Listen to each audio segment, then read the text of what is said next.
next presenter will be Harry from Tatirano, one of the social enterprises working in the rural parts of Madagascar. And through this collaboration, they're working on a project on strengthening data collection, analysis, presentation tools for improved long-term decision making. And they're doing a lot of projects to improve access to water for poor women around the southern parts of Madagascar. I'd like to now invite Harry for his presentation. Thanks, Duncan. Let me just share my screen.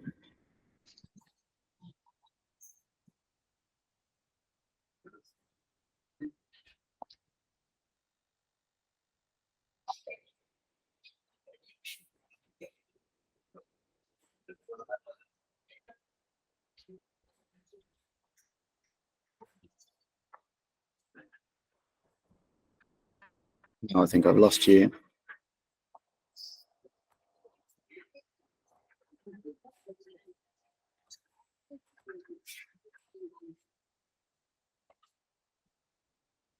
Now just confirm that you can see my screen.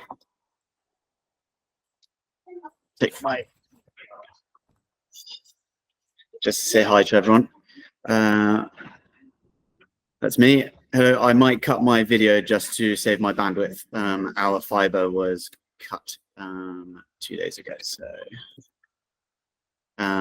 cool. Well, if anyone has any objections that you can't hear me, or please let me know. Otherwise, I'm going to jump straight in. Thanks very much to the HOT team for organizing today, and for Tabby for acting quickly. I am Harry Chaplin. I am the director of Tatirano Social Enterprise in southeast Madagascar. Tatirano is a social enterprise empowering women through the increase and improvement of access to clean water. And we do that in a couple of different ways. I'm going to very briefly explain exactly who we are. Then I'm going to take you on a bit of a journey of what we've done, what we're currently doing. It's really cool to have seen the other two presenters today. I think we're a little bit further behind, but we are still en route to do something very useful with data, specifically for this idea of beyond the map and actually using that data. So Tatirano has 4 programs. We install everything's about water. We install and rehabilitate water infrastructure. We then, the majority of this is rainwater harvesting. We have a water trucking network in the south of the country, in the arid south, that is aiming to break even. There's our beautiful water truck that is just about to go live. Then we commit. Our second program is committing to ensuring that all water infrastructure continues to function well over time. And so here's where the social enterprise, or the enterprise side of the model, comes in. So we install infrastructure in schools, in marketplaces, trying to increase and improve access to clean water. But of course, this then incurs a cost. So we then have a water treatment plant providing very high quality, is bottled water.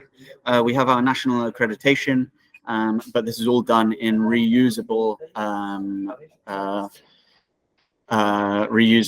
containers that can then be refilled and returned.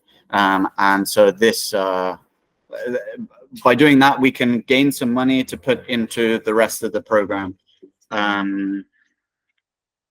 And then we have some research into appropriate technology. So on the left, you've got some fog harvesting, and you've got some passive desalination on the right. And we work with communities all over Madagascar and abroad to do that. But I'm not going to talk about that today. I'm going to talk more about monitoring in Madagascar and what we've learned from this inspiring project, really. Beyond the map, I see a lot of organizations in Madagascar who are making, collecting a lot of data and making lots of lovely maps. But then because of the project cycle, all of that funding then stops. And so those maps sort of like get put into an archive, and then the next project comes along and collects more data. The thing that I love about this idea is that we're actually using all of this data, and this project has allowed us to really strengthen our data collection systems and include a couple of new ways of using the data to improve the effectiveness of our interventions. So we are talking about a little bit smaller scale geographic area than the last two presenters. But down here in the southeast of Madagascar, we're covering 3 regions. There on the map, you can see our water points, whether they're under construction, planned, or actually in use. And in Madagascar, we have 2 very different climates. Along the east coast, we have high rainfall, and so it's ideal for rainwater harvesting. And the majority of what we've done is at the school level or at the marketplace or community level. And then we've set up kiosks, supporting local women, hiring local women to then manage these water points. We are now moving forward into the idea of using smaller tanks that we've developed to have rainwater harvesting at homes. The access to clean water in Madagascar is actually at its lowest in the highest rainfall areas. And it's all because there's might be surface water, but it's all contaminated. And we get hit by big cyclones off the Pacific, off the Indian Ocean, from the east. And so this contaminates like groundwater and boreholes, etc. So rainwater harvesting is a great way to actually be a nice climate resilient approach as well. In the arid south, so the majority of the points right down on the very southern point there, most of them are gray because they're planned under a large project coming up. That's where we have our water trucking network. And so our project here has been split into 2 ideals. One has been based on informing decision-making based on for household rainwater harvesting. And one is based on being efficient as possible for the strategizing where we're putting in water points for our water trucking network. So starting with what we did for the building classification for along the East Coast for household rainwater harvesting. The OSM mapping team did an amazing job of actually mapping from satellite the various sizes of houses. So the amount of water we can collect from rainfall is dependent on the surface area. And so the square meterage of each house and the type of that material can mostly be told from satellite.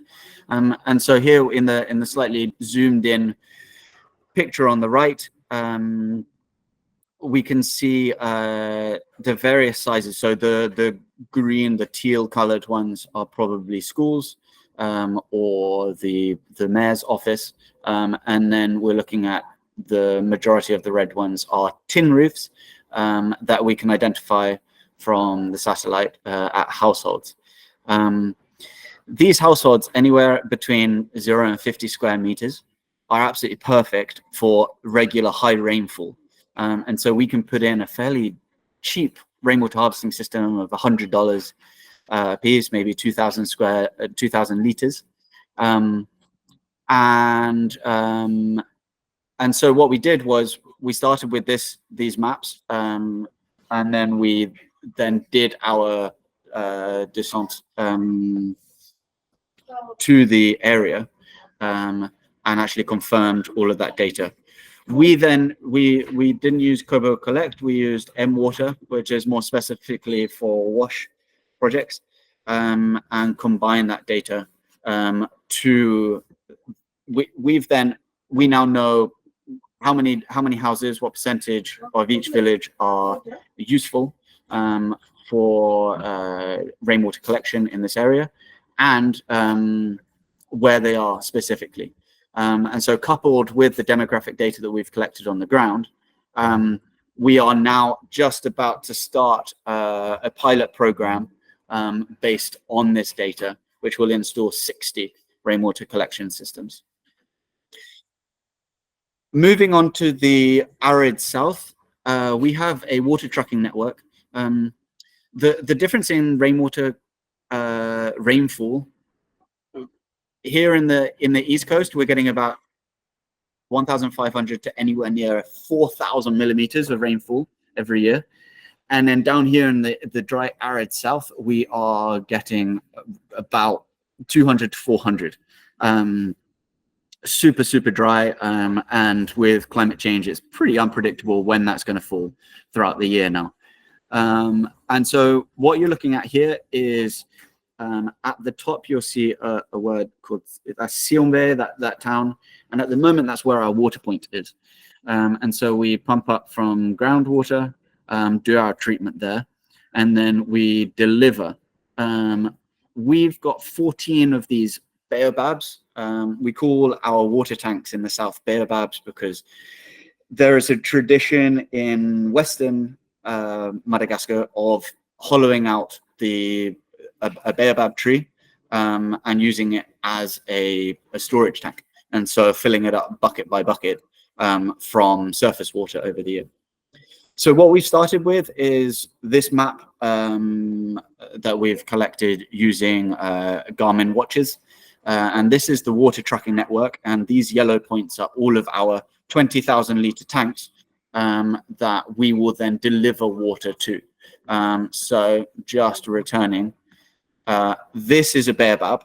And so we've got no roof collection. It's just water delivered by the water truck. It's basically a formalized version of the fact that people with zebu or cattle will pull 200 liters from the nearest river 40 kilometers away and then return to a village and sell that water. What we're doing is just doing that on a large scale with a larger tank and trying to sell at a break-even point. And our pricing point is actually lower than the local guys collecting water. And so our idea is that we can work with them to bring them in and to increase the sources. So here's our map. We've got our water points. We've got our water tracking network that's not entirely complete there, but you get the idea. And then we sent, under this project, we've sent data collectors out to track water collectors with Garmin watches. And so the majority of the collectors were women. And so a Garmin watch will actually track the pulse and the stress and the steps and the distance, the time, the moving time. And so now what we have is a bunch of tracks that are going and returning from their home to whichever water source they're using before the water trucking network is installed. And so here you can see anywhere up to 9 kilometers. And what's cool about this is that now we know where the most popular water points are, which means that we can probably tap into these for our water source for the water truck. This is also fantastic tracking of our baseline data so that we can see what our impact is. So if we overlay the two maps, we can see exactly where people from each village next to each of the baobabs are collecting their water before. And then once the water is going, we will be able to see what is that spider diagram coming out from each of the baobabs, collection time, collection distance, even the stress of the ladies. Ultimately, I think this is my last slide, but ultimately we are able to create maps that inform our baseline, endline change or impact, which can then provide evidence for decision making at a macro level. So that's institutional funding to then scale this out, because the whole of the south and southwest of Madagascar is similar climate, similar needs. And then we can also see the gaps in each intervention. So we've only got 14 of these baobabs installed at the moment. But it's fast. We can see, right, where are the gaps in existing water sources, and where do we need to place our next baobabs. And so all of this data we've used, I've used GPX Studio, which is a free thing online at the moment.